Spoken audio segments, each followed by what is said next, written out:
فتویٰ on line آپ کے لیے لایا، آپ کے مسائل اور ان کا حل۔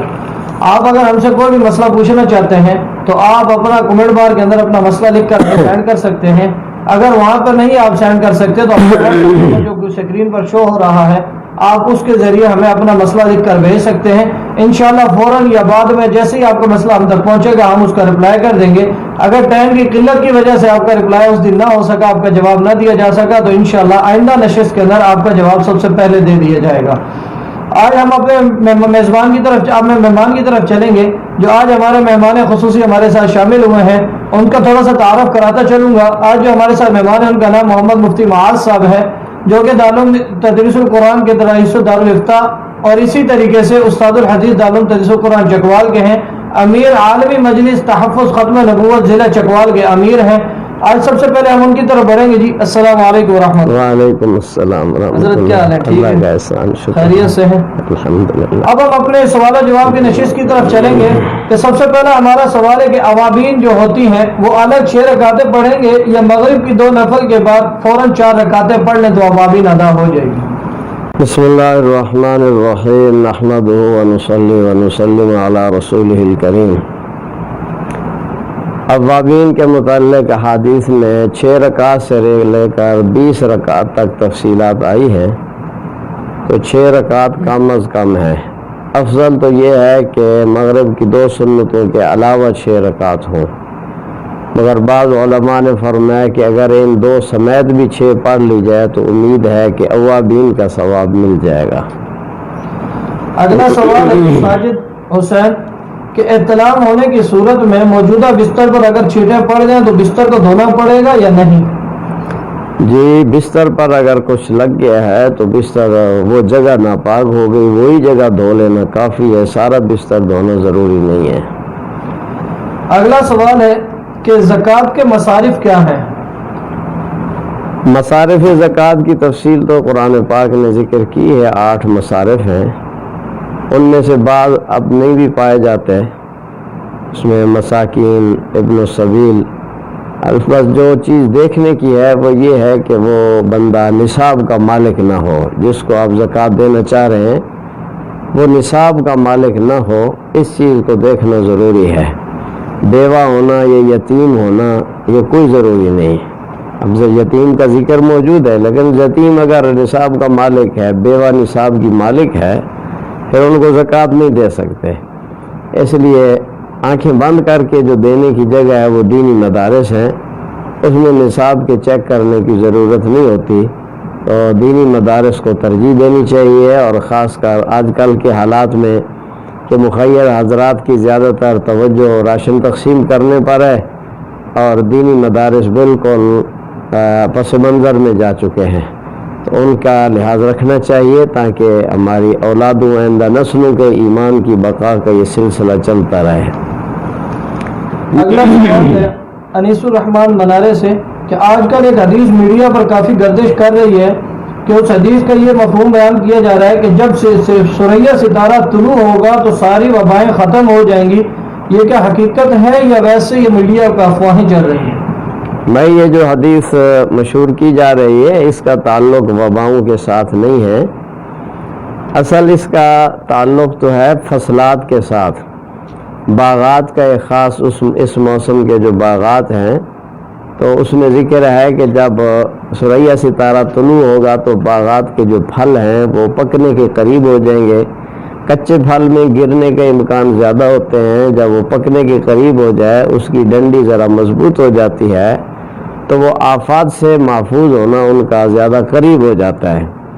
اب اس پہ ہلکی پھلکی آندھی اثر نہیں کرتی، تیز آندھی ہو تو الگ بات ہے۔ حدیث کا تعلق ان پھلوں کے ساتھ ہے۔ اب جو لوگ اس کو کرونا کے ساتھ یا ان وباؤں کے ساتھ جوڑ رہے ہیں یہ ان کی جہالت بھی ہے اور حدیث پاک پر الزام بھی ہے، اور اس میں بڑا نقصان یہ ہے کہ اگر 12 مئی تک جو سے مشہور کیا جا رہا ہے، 12 مئی تک اگر یہ لاک ڈاؤن ختم نہ ہوئے، کرونا کا جو ماحول ہے یہ ختم نہ ہوا اور بظاہر ختم ہونے کے چانس بھی نظر نہیں آ رہے، تو پھر اس طرح تو لوگوں کا حدیث پر اعتماد ہی ختم ہو جائے گا کہ حدیث میں غلط کہا گیا ہے۔ تو یہ جو ایسی کیفیت پیدا ہوگی، یہ گناہ گار وہ لوگ ہیں جو حدیث پاک کو اس ماحول کے ساتھ جوڑ رہے ہیں۔ حدیث پاک کا ان وباؤں سے تعلق نہیں ہے۔ اگلا سوال ہے محمد بلال دلہ سے کہ عورت اگر بالوں کا جوڑا بنا کر نماز پڑھے تو ہو سکتا پانی آپ کو زیادہ ضرورت ہے تو پھر سردی میں اس کی قضا کریں گے۔ محترم ناظرین، جیسا کہ آپ دیکھ رہے ہیں الفتویٰ آن لائن رمضان ٹرانسمیشن، الفتویٰ آن لائن آپ کے لیے لایا آپ کے مسائل اور ان کا حل۔ اگر آپ ہم سے کوئی بھی مسئلہ پوچھنا چاہتے ہیں تو ہمارے فیس بک کمنٹ بار کے اندر اپنا مسئلہ لکھ کر ہم تک بھیج دیں، اور اگر اسی طرح دوسرا طریقہ یہ ہے کہ آپ ہمارا واٹس ایپ نمبر جو اسکرین پر شو ہو رہا ہے، آپ اس اسکرین کے والے نمبر پر ہمیں واٹس ایپ کے اوپر تحریراً لکھ کر بھیج دیں۔ کوشش کیا کریں وائس آپ میسیج نہ بھیجا کریں تاکہ ہمیں سننے میں اور مسئلہ سمجھانے میں آسانی ہو جائے۔ تو اسی طریقے سے ہمیں واٹس ایپ آپ نمبر کر کے ہمیں بھیج سکتے ہیں، تو انشاءاللہ فوراً یا بعد میں آپ کے میسیج کا جواب دے دیا جائے گا۔ اگلا سوال ہے کہ عیسیٰ بن مریم کا آنا قرآن سے ثابت ہے؟ اگر ہے تو کون سے پارے میں؟ یہ حضرت عیسیٰ بن مریم علیہ السلام دنیا میں تشریف لائیں گے، قرآن و حدیث سے ثابت ہے۔ قرآن پاک کی آیت ہے وَيُكَلِّمُ النَّاسَ فِي الْمَهْدِ وَكَهْلًا، عیسیٰ علیہ السلام مہد میں بھی یعنی ماں کی گود میں بھی لوگوں سے بات کریں گے، اور زمانے کہولت میں بھی لوگوں سے بات کریں گے۔ زمانے کہولت 40 سال کے بعد شروع ہوتا ہے۔ حضرت عیسیٰ علیہ السلام جب اٹھائے گیا تو اس وقت ان کی 33 سال عمر تھی، تو اگر وہ نہیں تشریف لائیں گے تو وَيُكَلِّمُ النَّاسَ فِي الْمَهْدِ وَكَهْلًا اس کا مفہوم نہیں پورا ہوتا۔ یہ مفہوم تبھی پورا ہوگا کہ آپ دنیا میں تشریف لائیں گے اور وقت گزاریں گے تو اس عرصے میں وہ لوگوں سے گفتگو فرمائیں گے۔ سیف اللہ نتیہ دلی سے ہے کہ اگر کوئی غلطی سے کچھ کھا پی لے تو کیا روزہ ٹوٹ جائے گا یا نہیں؟ کہ روزہ اگر یاد نہیں ہے، بے دھیانی سے کھا پی لیا تو کوئی حرج نہیں، یہ اللہ کی مہمانی ہے، روزہ نہیں ٹوٹتا۔ اگلا سوال ہے کہ اگر کسی کو احتلام ہو جائے روزے کی حالت میں تو غسل کس طرح کرے گا؟ غسل تو جیسے عام کیا جاتا ہے اسی طرح کرے، صرف اتنا ہے کہ ناک میں پانی ڈالنے میں زیادہ مبالغہ نہ کرے، غرارہ نہ کرے، صرف کلی کر لے تو غسل اس کا ہو جائے گا۔ افتخار انڈیا سے ہے کہ صرف 2 تولے سونا ہے اور کچھ بھی نہیں ہے، کیا زکوٰۃ ہوگی یا نہیں؟ جی 2 تولے سونے کے ساتھ کبھی نہ کبھی تو اس کے پاس پیسے آئے ہیں یا مال تجارت، چاہے 1 روپیہ ہی کیوں نہ ہو، تو وہ اس کو چاندی کے حکم میں لے جائے گا، لہذا اس کی مالیت پر زکوٰۃ ہوگی، وزن نہیں دیکھا جائے گا، قیمت دیکھی جائے گی۔ اگلا سوال ہے لیاقت خزدار سے کہ اگر 3 سجدے ہو جائیں یا وہم ہو کہ شاید میں نے 3 سجدے کر لیے ہیں تو کیا کرنا چاہیے؟ یہ 3 سجدے اگر ہو گیا تو بعد میں سجدہ سہو کرے گا۔ اگلا سوال ہے کہ میں پورا سال غریبوں کی مدد کرتا رہتا ہوں، جب زکوٰۃ کا وقت آ جاتا ہے تو اس میں حساب کر لیتا ہوں، تو اس کا کیا طریقہ کار ہوگا؟ دیکھو غریبوں کی جو آپ مدد کرتے ہیں اگر زکوٰۃ کی نیت سے کرتے ہیں پھر تو اس کو لکھتے بھی رہیں، جب حساب کریں تو اس میں سے منہا کر لیں۔ اگر دیتے وقت نیت زکوٰۃ کی نہیں تھی پھر بعد میں نیت کر لیں تو وہ معتبر نہیں ہے، زکوٰۃ آپ کو نئے سرے سے دینی پڑے گی۔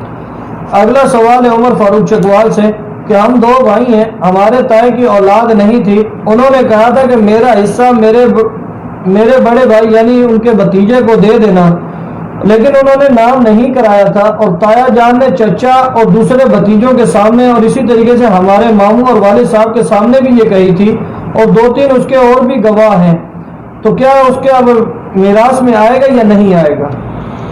دیکھو تایا جان کا جو بھائی یعنی آپ موجود ہے وارث، تو بھائی کے ہوتے ہوئے بھتیجے وارث نہیں بنتے، تو غیر وارث کے لیے وصیت معتبر ہے، لہذا اس کو وصیت کا حکم دیا جائے گا اور 3/4 مال سے اس کی وصیت پوری کی جائے گی۔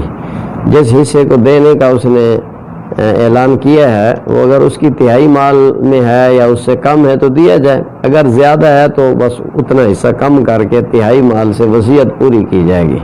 اگر اس کا بھائی نہیں ہے صرف بھتیجے ہی بھتیجے ہیں، پھر بھتیجے جو کہ وارث بنتے ہیں، تو وارث کے لیے وصیت جائز نہیں ہے۔ محترم ناظرین، آپ دیکھ رہے تھے الفتویٰ آن لائن رمضان ٹرانسمیشن۔ الفتویٰ آن لائن آپ کے لیے لایا آپ کے مسائل اور ان کا حل، کیونکہ آج ہمارا وقت اختتام کو ہوا چاہتا ہے، اسی لیے آپ اپنے میزبان کو دیجیے اجازت۔ السلام علیکم ورحمۃ اللہ وبرکاتہ۔